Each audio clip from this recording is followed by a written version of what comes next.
जी। तो third method जो हमारे पास है वो है electrolysis of salt of unsaturated di carboxylic acid. इसको हम कोल्ड इलेक्ट्रोलाइसिस भी बोलते हैं, या इसको हम मेन जो इसका पर्पस होता है वो हम लोग डी कार्बोक्सिलेशन भी इसको बोलते हैं।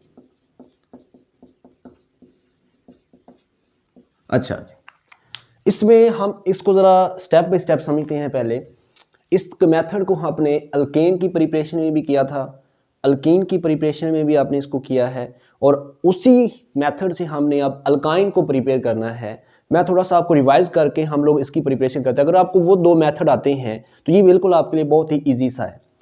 हम ज़रा समझते हैं। पहले सबसे पहले देखते हैं कि ये हमारे पास डाई कार्बोक्सिलिक एसिड से क्या मुराद है। देखिए जी, हमारे पास कोई भी एक सैचुरेट, यहाँ पर अनसैचुरेटेड है। जब आपने अल्कीन को प्रिपेयर किया था तो वहाँ पर सैचुरेटेड डाई कार्बोक्सिलिक एसिड था। तो ज़रा कैसे, एक हमारे पास सपोज करें इथाइन है जी, CH3 सिंगल बॉन्ड CH3, ये मेरे पास इथाइन है, सैचुरेटेड है क्योंकि सिंगल बॉन्ड है। अब मैं क्या करता हूँ, एक यहाँ से एक एक हाइड्रोजन को रिमूव करके मैं यहाँ पर क्या लगा देता हूँ, एक कार्बोक्सिलिक ग्रुप लगा देता हूँ। एक इधर लगा देता हूँ और एक इधर लगा देता हूँ। अब कितने कार्बोक्सिलिक ग्रुप मैंने लगाए हैं? 2। तो क्या बन गया? Di carboxylic acid. और सैचुरेटेड क्यों बोल रहे हैं? सैचुरेटेड इसलिए बोल रहे हैं क्योंकि इनके कार्बन कार्बन के दरमियान क्या है? सिंगल बॉन्ड है। इसको आपने क्या बोला था जी लास्ट जब आपने? Succinic acid. ठीक है जी। तो इसकी आपने क्या किया था, आपने ये सक्सेनिक एसिड को क्या किया करना है, इसको आपने सबसे पहले, क्योंकि हमें चाहिए साल्ट। साल्ट कैसे बनते हैं जी? जब भी कोई एसिड किसी बेस के साथ रिएक्ट करता है तो हमारे पास एक तो साल्ट बनता है और साथ में वाटर बनता है, और इस प्रोसेस को हम बोलते हैं न्यूट्रलाइजेशन। ठीक है जी, ये आपको याद है, हम लोग 9th 10th से पढ़ते आ रहे हैं। तो यहाँ पर एसिड हमारे पास ये है, इसका हम लोग फॉर एग्जांपल HCl था, इसका हम सोडियम हाइड्रोक्साइड के साथ रिएक्शन करवाते हैं। क्या होगा? एसिड प्रोटॉन अपना रिमूव करता है, इसकी जब पर मेटल रिप्लेस हो जाती है और क्या बन जाता है? NaCl। और साथ में क्या बन जाता है जी हमारे पास? ये H और ये OH मिलकर क्या बना देते हैं जी? वाटर प्रिपेयर हो जाते हैं। तो ये साल्ट और ये क्या बन गया? वाटर। तो यहाँ पर भी हम लोग क्या करना है, हम लोगों ने हमने क्योंकि साल्ट बनाने के लिए इस एसिड का हम लोग क्या करेंगे जी, इसका रिएक्शन करवा देते हैं, किसी भी सोडियम हाइड्रोक्साइड के साथ बना दें या पोटाशियम हाइड्रोक्साइड के साथ रिएक्शन करवा दें। तो हम यहाँ पर पोटाशियम हाइड्रोक्साइड ले लेते हैं जी, उसका हम रिएक्शन करवाते हैं। क्या होगा यहाँ से, अब क्योंकि हमने 2 हाइड्रोजन को यहाँ से रिमूव करना है तो यहाँ पर 2 मोल हम ले लेंगे। ये मेटल यहाँ से, जैसे यहाँ पर हाइड्रोजन रिप्लेस हुआ तो उसके यहाँ पर सोडियम आया था, यहाँ पर भी ये हाइड्रोजन रिप्लेस होगा, उसके यहाँ पर क्या आएगा? एक पोटाशियम इधर आ जाएगा, एक पोटाशियम इधर आ जाएगा। ये बन जाएगा हमारे पास CH2 single bond CH2 C double bond O C double bond O और इसके जगह पर आ जाएगा K, ये नेगेटिव पॉजिटिव क्योंकि आयनिक बॉन्ड है। चलिए, साथ में क्या बन जाएगा? ये 2 हाइड्रोजन, ये 2 हाइड्रोक्साइड, 2 मोल ऑफ वाटर हमारे पास बन जाएगा। ये हमने जो बनाया है ये है salt of saturated di carboxylic acid. हमें चाहिए, अगर हमने अल्काइन बनाना है उसके लिए हमें क्या चाहिए था? साल्ट ऑफ अनसैचुरेटेड एसिड चाहिए था।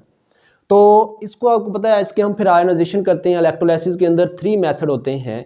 सबसे पहले हम आयोनाइजेशन करेंगे, उसके बाद हम लोग क्या करेंगे, एट एनोड पे कोई रिएक्शन होगा और एट कैथोड पे होगा। तो हम लोग ये आप लोगों ने क्योंकि पढ़ा हुआ है तो मैं सपोज कर रहा हूँ ये आपको आता है। अगर आपको नहीं आता तो अभी आपको जो मैं अभी आपको करवाने लगा इससे आपको क्लियर हो जाएगा। चलें जी, तो स्टार्ट करते हैं। अब आपने क्या करना है, जिस तरह आपने ये प्रिपेयर किया साल्ट ऑफ सैचुरेटेड एसिड, इसी तरह अब आपने प्रिपेयर करना है salt of unsaturated di carboxylic acid. तो मैं इसको चले ऐसे रहने देता हूँ, मैं जरा नीचे इसको प्रिपेयर करता हूँ पहले। चले जी, अब हम क्या लेते हैं? इथाइन ले लेते हैं जी, CH2 डबल बॉन्ड CH2। इन 2 हाइड्रोजनों को मैं इधर लिख लेता हूँ, CH2 डबल बॉन्ड CH2, ये इथाइन है। इसमें से एक एक हाइड्रोजन को हमने रिमूव कर देना है और यहाँ पर बॉन्ड एक्सटेंड करवा देने हैं। यहाँ पर भी मैंने C डबल बॉन्ड OH लगा देना है और यहाँ पर भी मैंने क्या लगा देना है? C double bond OH। ये जो मैंने यहाँ पर लिया है ये क्या है? ये हमारे पास अनसैचुरेटेड डाई कार्बोक्सिलिक एसिड है। अनसैचुरेटेड डाई कार्बोक्सिलिक एसिड, देखिए अनसैचुरेटेड डाई कार्बोक्सिलिक एसिड इसमें है। इसका हम रिएक्शन करवाएंगे सबसे पहले किसी पोटाशियम हाइड्रोक्साइड के साथ। क्या होगा जी, हाइड्रोजन हाइड्रोजन यहाँ से प्रेल हो जाएंगे, वो प्रोटॉन देगा, ये बेस हाइड्रोक्सिल देंगी, ये प्रोटॉन देगा, हाइड्रोजन आयन देंगी। क्या बनेगा जी, 2 मोल वाटर बन जाएगा, एक पोटाशियम इधर आ जाएगा, एक पोटाशियम इधर बन जाएगा। तो ये CH double bond CH, C double bond O, C double bond O, यहाँ पर हमारे पास पोटाशियम आ जाएगा और यहाँ पर भी हमारे पास क्या आ जाएगा जी, पोटाशियम आ जाएगा। ठीक हो गया। This is a salt of unsaturated dicarboxylic acid, और इसको हम बोलते हैं जी मैलिक एसिड। ये सक्सेनिक एसिड था, ये मैलिक एसिड है। अच्छा एक चीज और, कि जब भी हम किसी एसिड से हम लोग प्रोटॉन को रिमूव करवा देते हैं, for example you know CH3COOH acetic acid होता है इसका, तो अगर हम इस प्रोटॉन को यहाँ से रिमूव करवा दें, सो CH3COO नेगेटिव, इसको हम बोलते हैं एसीटेट, ATE आता है एंड पे, एसीटेट। अगर मैं यहाँ पर इसकी जगह पर पोटाशियम लगा दूँ, ये बन जाएगा पोटाशियम एसीटेट, सोडियम लगा दूंगा तो ये बन जाएगा सोडियम एसीटेट। इसी तरह ये मैलिक एसिड था, तो इसको हम बोलेंगे मैलिएट,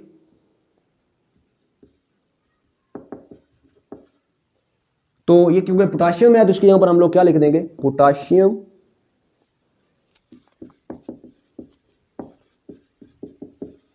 मैलिएट। ठीक हो गया। तो हमने क्या लिया, डाई कार्बोक्सिलिक एसिड लिया है अनसैचुरेटेड, उसकी हमने करनी है इलेक्ट्रोलाइसिस। इलेक्ट्रोलाइसिस क्या होता है, इलेक्ट्रोलाइसिस कोई भी ऐसा हमारे पास केमिकल प्रोसेस होता है जिसमें हम लोग क्या करते हैं, किसी भी इलेक्ट्रोलाइट को कि हम रिएक्शन करवाते हैं, उसको हम लोग स्प्लिट करते हैं। इलेक्ट्रोलाइट क्या होती है, जो वो चीज़ जिसमें से करंट को हम लोग क्या कर सके, in the presence of electricity, कोई भी हम जिसमें करंट उसको में क्या हो सके, पास हो जाए। अब ये हमारे पास पोटाशियम मैलिएट यानी कि हमारे पास एक unsaturated di carboxylic acid prepare हो चुका है। अब हम इसकी क्या करते हैं, इलेक्ट्रोलाइसिस करते हैं। इलेक्ट्रोलाइसिस कैसे करते हैं, आप लोग एक इलेक्ट्रोलाइटिक कोई टैंक लेते हैं, उसके अंदर आपको पता है एक एनोड होता है, एक कैथोड होता है, जिसको आपने बैटरी के पॉजिटिव से जुड़ा होता है उसको एनोड बोलते हैं, जिसको आपने नेगेटिव से जुड़ा होता है उसको आप कैथोड बोलते हैं। यहाँ पर हम कोई इलेक्ट्रोलाइट लेते हैं, वो इलेक्ट्रोलाइट अब क्या होगा, ये हमारे पास मोल्टन फॉर्म के अंदर ये पोटाशियम डाई कार्बोक्सिलिक एसिड या पोटाशियम मैलिएट हम लोग इसमें लेंगे, उसके अंदर डालेंगे, रिएक्शन होगा, उसके नतीजे में हमारे पास क्या बन जाएगी, हमारे पास इथाइन प्रिपेयर हो जाएगा। तो कैसे करते हैं जी, सबसे पहले मैं आपको बताता हूं कि इलेक्ट्रोलाइसिस जब भी आप करेंगे, जब भी आप इलेक्ट्रोलाइसिस करेंगे उसके अंदर आप 3 स्टेप को लिखेंगे जी। फर्स्ट स्टेप होगा जी आयोनाइजेशन, सेकंड स्टेप आप इसमें जो लिखेंगे वो आपकी होगी रिएक्शन होगा एट कैथोड पे लिख लें, या पहले आप एनोड पे कर लें, और एट एनोड पे हमेशा क्या होगी, ऑक्सीडेशन होगी। थर्ड जो आपके पास स्टेप होगा वो होगा एट कैथोड पे, और एट कैथोड पे क्या होगी, हमेशा रिडक्शन होगी। अब हम इनको समझते हैं स्टेप बाय स्टेप कि इलेक्ट्रोलाइसिस कैसे करते हैं जी। फर्स्ट ऑफ ऑल आयोनाइजेशन, तो हमारे पास क्या है, साल्ट ऑफ डाइकार्बोक्सिलिक एसिड है, CH double bond CH, C double bond O negative, C double bond O। ठीक हो गया। इसकी हमने आयोनाइजेशन करनी है। आयोनाइजेशन, जब हम आयोनाइजेशन इसकी करेंगे तो हमारे पास क्या होगा जी, CH double bond CH, C double bond O negative, C double bond O negative, और साथ में क्या बन जाएगा, ये 2 पोटाशियम के आयन क्या हो जाएंगे, अलग हो जाएंगे। ये मैलिएट बन गया, बताया था ना, एसिटिक एसिड से एसीटेट, मैलिक एसिड से मैलिएट, सक्सेनिक एसिड से सक्सेनिएट, यानी ATE आप क्या लगा देंगे, इसके एंड पे लगा देंगे। ठीक हो गया। इसके बाद आपने क्या करना है, एट एनोड, एट एनोड पे क्या होगा, मैंने बताया कि एट एनोड पे हमेशा ऑक्सीडेशन होती है। ऑक्सीडेशन को हम बोलते हैं रिमूवल ऑफ इलेक्ट्रॉन को, इलेक्ट्रॉन का रिमूवल होना, इसको हम क्या बोलते हैं, ऑक्सीडेशन। तो क्या होने वाला है जी, हमारे पास CH, C double bond O negative, C double bond O negative. इसका मतलब ये है कि ये जो पोटाशियम था ये जब यहाँ से रिमूव हुआ है तो ये अपना इलेक्ट्रॉन इसको दे के गया है, तो हम उसको क्या करेंगे, वो इलेक्ट्रॉन यहाँ से क्या हो जाएंगे, रिमूव हो जाएंगे। CH, C double bond O यहाँ पर हम उसका इलेक्ट्रॉन जो ऑक्सीजन का अपना है उसको हम लोग पूरे इलेक्ट्रॉन नहीं बना रहे हैं, हम उसको रेडिकल की फॉर्म में लिख रहे हैं। वो इलेक्ट्रॉन जो पोटाशियम ने दिया था वो इलेक्ट्रॉन यहाँ से रिमूव हो जाएंगे, ऑक्सीजन का अपना इलेक्ट्रॉन अपने पास रहेगा, वो 2 इलेक्ट्रॉन यहाँ से रिमूव हो गए। ये जो 2 इलेक्ट्रॉन का रिमूवल हो रहा है इसलिए हम इसको बोलते हैं कि एनोड पे क्या होती है, ऑक्सीडेशन। इसके बाद क्या होगा एट कैथोड पे, तो यू नो दैट कि जब हम लोगों ने ये जो मैलिक एसिड बनाया था उसमें देख तो हमारे पास साल्ट बना था, साथ हमारे पास ये 2 हाइड्रोक्सल और ये 2 हाइड्रोजन मिलके क्या बनाएंगे, 2 मोल ऑफ वाटर बनाएंगे। अब हमारे पास जो इलेक्ट्रोलाइट जो सोल्यूशन पड़ा होगा उसके अंदर क्या होगा, एक तो वाटर होगा, साथ में हमारे पास क्या होंगे, पोटाशियम आयन होंगे। कैथोड पे यू नो दैट, कैथोड पे हमारे पास नेगेटिव चार्ज होता है, वहां पर रिडक्शन होनी होती है। अब 2 चांसेस हैं, या तो ये पोटाशियम क्या हो जाए, रिड्यूस हो जाए इलेक्ट्रॉन लेके, या फिर वाटर की क्या हो जाए, रिडक्शन हो जाए। तो आप लोगों को पता होना चाहिए कि वाटर की जो रिडक्शन पावर होती है वो ज्यादा होती है एज कंपेयर टू पोटाशियम से, क्योंकि पोटाशियम एक मेटल है, उसका काम है इलेक्ट्रॉन को डोनेट करना, ना कि इलेक्ट्रॉन को दोबारा उसको लेके क्या हो जाना, रिड्यूस हो जाना। तो इसलिए यहां पर क्या होगा, वो जो 2 मोल वाटर के बने थे 2H2O, वो क्या करेंगे, इन 2 इलेक्ट्रॉन को लेंगे और क्या बना देंगे, एक हाइड्रोजन गैस और साथ में 2 हाइड्रोक्सल आयन बन जाएंगे। कैसे, ये 2 हाइड्रोजन आयन का मतलब ये है कि 2H पॉजिटिव और 2OH नेगेटिव। जब ये 2 इलेक्ट्रॉन क्या करेंगे, ये 2 इलेक्ट्रॉन इन 2 हाइड्रोजनों को मिलेंगे तो इनकी डेफिशिएंसी जो है वो कंप्लीट हो जाएगी। एक हाइड्रोजन एक इलेक्ट्रॉन लेगा, दूसरा हाइड्रोजन दूसरा इलेक्ट्रॉन लेगा, आपस में क्या कर लेंगे, वो हाइड्रोजन बॉन्ड बना लेंगे, यानी कोवलेंट बॉन्ड, यानी आपस में इस तरह बना लेंगे कोवलेंट बॉन्ड, हाइड्रोजन दोनों आपस में बॉन्ड बना लेंगे और क्या बना देगा, H2। और ये जो 2 हाइड्रोक्सल हैं ये यहाँ पर ऐसे रिमूव हो रहे हैं। अब देखिए जी पूरे सोल्यूशन के अंदर क्या रह गया, एक हमारे पास ये 2 पोटाशियम और जो 2 हाइड्रोक्सल आयन रह गए थे, ये दोनों आपस में रिएक्ट करेंगे।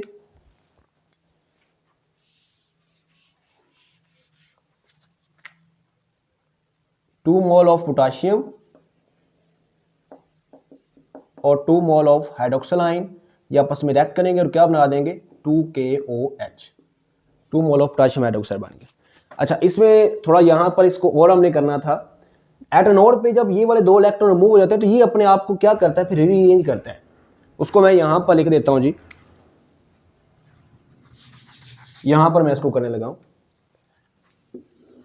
ये जो एनोड पे ही रिएक्शन हो रहा है तो CH double bond CH, C double bond O radical, C double bond O radical, इसके पास इलेक्ट्रॉन है। यहां से क्या होगी, ये जो इलेक्ट्रॉन का ये किसने शेयर किया हुआ है, किसने शेयर किया हुआ, यहां से बॉन्ड क्लीवेज होगा यहां से, तो क्या होगा जी, ये इस तरह की हमारे पास कहां बनेगा जी, CH इसका इलेक्ट्रॉन इसके पास, डबल बॉन्ड CH इसका इलेक्ट्रॉन जो है वो इसके पास, plus C double bond O oxygen के पास इलेक्ट्रॉन इसका, और ये वाला इलेक्ट्रॉन इस कार्बन के पास है पहले से ही। इसके बाद यहां पर ये डबल बॉन्ड C, सॉरी ये C डबल बॉन्ड, इसके बाद नीचे वाला C डबल बॉन्ड O के पास ये वाला इलेक्ट्रॉन और इसका इलेक्ट्रॉन इसके पास। हुआ क्या है, होमोलैटिक क्लीवेज हुई है, यहां से बॉन्ड ब्रेक हुआ है, एक इलेक्ट्रॉन इसका इस कार्बन के पास, इसका इलेक्ट्रॉन इसके पास, ये C डबल बॉन्ड, ये C डबल बॉन्ड, इसका इलेक्ट्रॉन इसके पास, इसका इलेक्ट्रॉन इसके पास।